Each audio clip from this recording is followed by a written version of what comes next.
Hey you. What's going on? Are you looking for a vlog about the superweapon that broke Russia's will to fight as seen on social media platforms? Really, nigga? If that is so, then this vlog is what you've been looking for and I'm gonna reshare it to you, right now.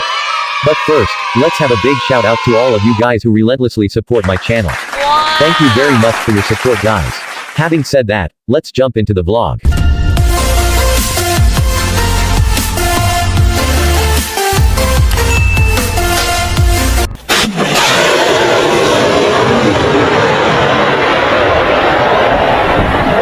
There you go. It's hard to take your eyes off this video. A rocket bursts out of a small pipe a little more than a meter long, spreading wings that look like blades. The main engine turns on, it soars up, and a few seconds later it plunges into a powerful armored vehicle from above, blowing it to pieces. This is how the American third-generation Javelin portable anti-tank missile system works. Let's take a closer look at this truly unique weapon, and see why the Javelin is hailed as a super weapon with virtually no flaws. What other anti-tank complex can show such an impressive result? Out of 112 shots, 100 hit the target.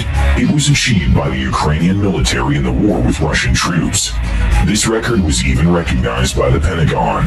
Why this man-portable anti-tank missile system is considered the most effective solution for light infantry to stop the enemy's powerful armored fist. The development of Fgm-148 Javelin portable anti-tank missile system started in 1986 to replace the M47 Dragon Complex, which had been in service since 1975. The question immediately arises. M47 Dragon began to enter service in 1975, and after 11 years there was a need for a new complex. Why? The development cycle of modern weapons is very long. For instance, Javelin entered service only in 1996, but still, by that time the M47 Dragon had only been in use for 21 years, and hundreds of millions of dollars had been spent on its development. Therefore, there must be a very good reason to go for the replacement of this anti-tank complex. And there was such a reason. Dragon ceased to meet modern realities, and it was not possible to enhance its technical characteristics to meet new requirements. In the late 70s and early 80s, the main enemy of the United States, the Soviet Union, began to supply its troops with its latest T-72 and T-80 tanks, and their T-90 tank was already on the way, which at the beginning of the 2000s became the best-selling tank in the world. Against these machines, equipped with active protection systems and modern dynamic protection, the M47 Dragon was ineffective. Both American and NATO generals, who saw these thousands of the latest Soviet tanks, the threat of their swift throw across Europe to the English Channel seemed more than real. This threat needed to be countered. The Fgm-148 Javelin portable anti-tank missile system was supposed to become one of the elements of Western countermeasures. The Army set the following basic requirements for the developers of the new anti-tank complex. First, to dramatically increase the survivability of the shooter on the battlefield. It was priority number one. Second, the damage potential of the shaped charge must be sufficient to disable the latest and most promising Soviet tanks at a firing range of at least 2 kilometers in the daytime or at night. In addition, the complex was supposed to allow firing from the premises, and its command and launch block could be used to solve reconnaissance tasks. Now let's see how the developers were able to meet these fundamental requirements. But first, we should note that the development of the Fgm-148 Javelin was difficult due to the high requirements for the complex. In total, in the course of work, several specialized state programs replaced each other, and the creation cost $5 billion. But in the end, it turned out to be a real weapon masterpiece. The Javelin Complex includes 2 main elements, a command and launch unit, and a transport launch container with a guided missile. Before use, the block and the container are connected, after which preparations for launch and a shot are carried out. The empty disposable container is then discarded and replaced with a new one. The command and launch unit is a device with day and night optics and electronics for firing control. The main means of finding a target is a thermal imaging camera. A telescopic sight was originally used as an additional traditional channel. During the next modernization in the early 10th years, it was replaced by a video camera. A sharp increase in the survivability of the operator of the complex was achieved by introducing the fire and forget principle. The operator only needs to aim at the target and shoot. After launch, the missile independently tracks the target and aims at it. Thanks to this, the unit gets the opportunity to quickly start preparing for the second shot, or leave the position before a retaliatory strike. It was the implementation of this principle that allowed the Javelin anti-tank complex to become a third-generation complex. In other similar systems, after the launch of an anti-tank missile, the operator had to continue to direct it to the target, using wires or a laser beam, and this sharply reduced his survivability. After all, he revealed his position after the shot, since the enemy can easily determine the launch point and can strike at it. It is noteworthy that for a very long time, Javelin was the only third-generation anti-tank missile system in the world, and only recently in India, a similar system, NOG, was developed, also using the fire and forget principle. It is interesting that neither in China nor in Russia, that is, the most likely opponents of America, have third-generation complexes. In China, there is an HJ-73C anti-tank complex with a firing range of 3,000 meters in service. The rocket in it is controlled through wires. In Russia, in 1998, the Kornet complex was adopted, with a firing range of 5,500 meters. The control was carried out by a laser beam. True, it is worth adding that the Kornet was recently modified, and its range increased to 10 kilometers, but the fire and forget principle was not implemented. At the same time, the Javelin missile is resistant to electronic warfare, as it is controlled by an infrared homing head.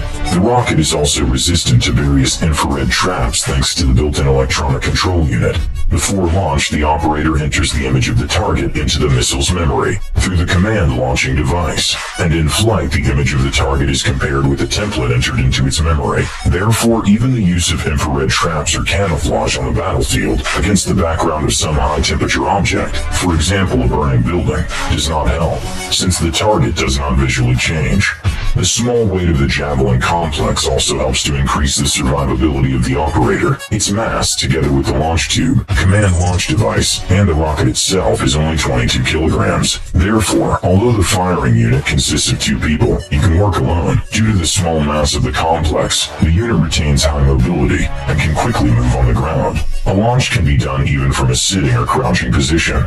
For comparison, the Russian Kornet complex uses a special tripod for launching, and its weight is 26 kilograms. The difference seems insignificant, only 4 kilograms, but this is the case when quantity turns into quality. 2 people are required to service the Kornet, and you can't quickly run around the battlefield with the tripod.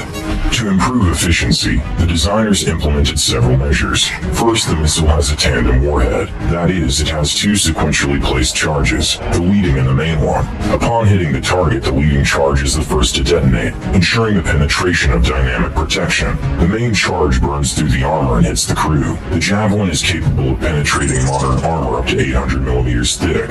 Secondly, the feature of the complex is the possibility of hitting a target from above, where any armored vehicle has the least protection.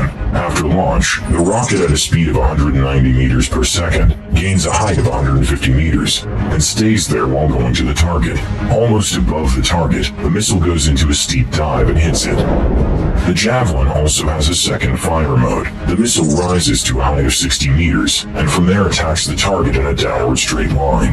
As tests have shown, the probability of hitting the target is 96%. To ensure a safe launch indoors or in other cramped conditions, the Javelin uses an expelling charge that pushes the missile out of the tube, and its jet engine is activated when it flies away from the operator to a safe distance. The command launch unit can also be used independently as a means of reconnaissance and surveillance. It includes a 4x day sight and a passive infrared night sight with 4 to 9x magnification. Since the command launch unit is completely passive, it is not detected by electronic warfare.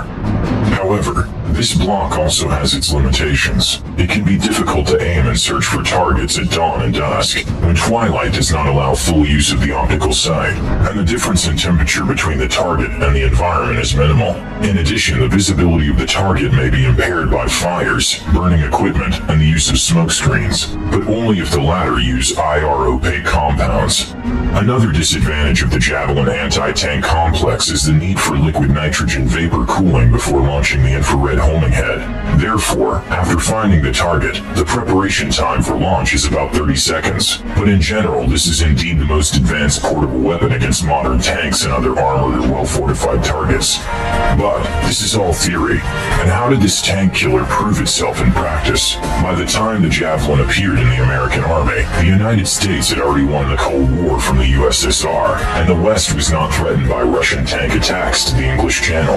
But this new American invention was still able to work against Soviet technology in 2003 during the wars in Iraq. At that time, the United States could not send its troops to northern Iraq by land, and they dropped assault teams from the airborne and special forces.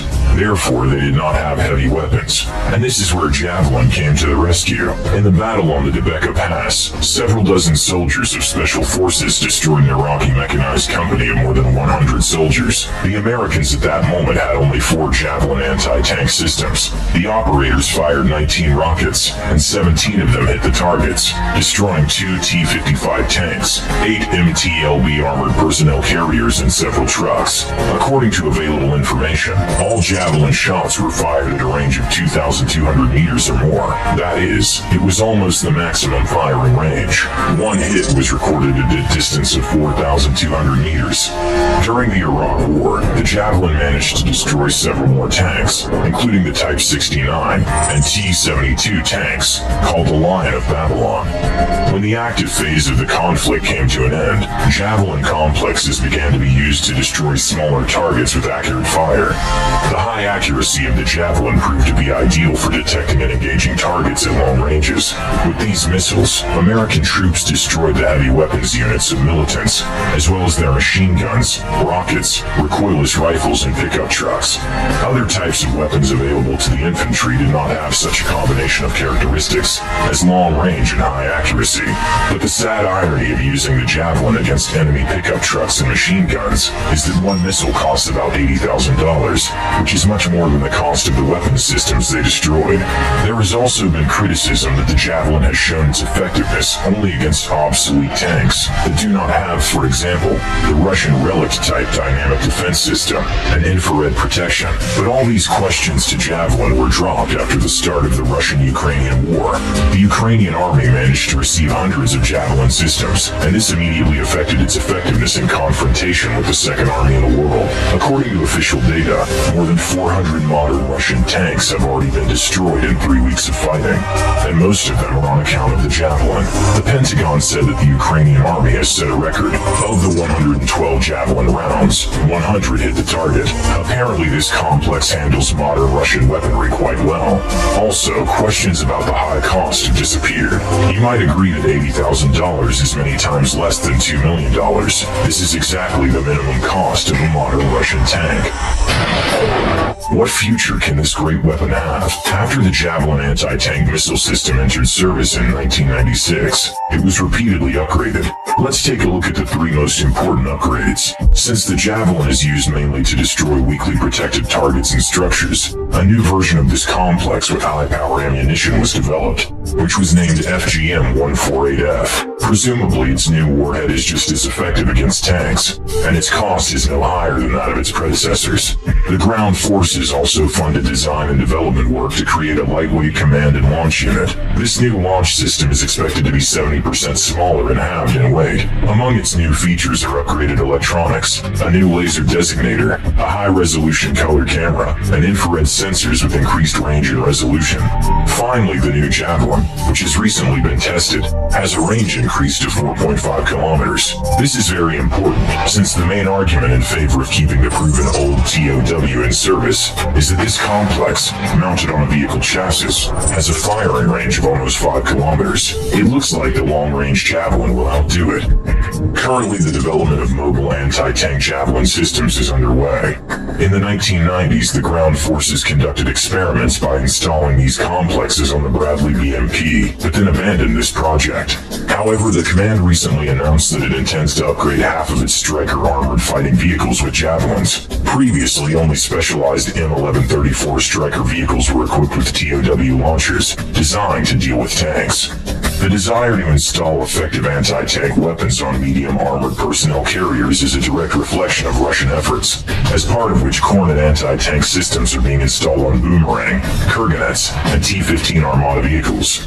Javelin in this version is a more mobile weapon compared to the old TOW, since the launcher can leave the danger zone immediately after firing a shot. If such an upgrade is carried out, then even lighter American armored vehicles will be equipped with anti-tank weapons, and will be able to deliver precision-guided missile strikes. By the way, it seems that the new Afghanet system on the hyped Russian Armada is unable to protect against Javelins, since its launch tubes are placed horizontally under the turret, so they cannot shoot vertically up. Although the TOW has lost its range advantage, it has an optical rather than an infrared guidance system that costs substantially less, around $59,000. Therefore, the US military can keep both systems, so that neither jamming an electronic warfare system is sufficiently effective. So even if the TOW is left in service, then the Javelin will definitely still be in service for at least 15 years. Guys, do you agree that the Javelin is the superweapon that broke Russia's will to fight? Kindly share your thoughts in the comments section, and please don't forget to like, subscribe, and share this vlog, and thank you very much for supporting my channel. I deeply appreciate all your support, guys. I'll be seeing you in my next video. Cheers.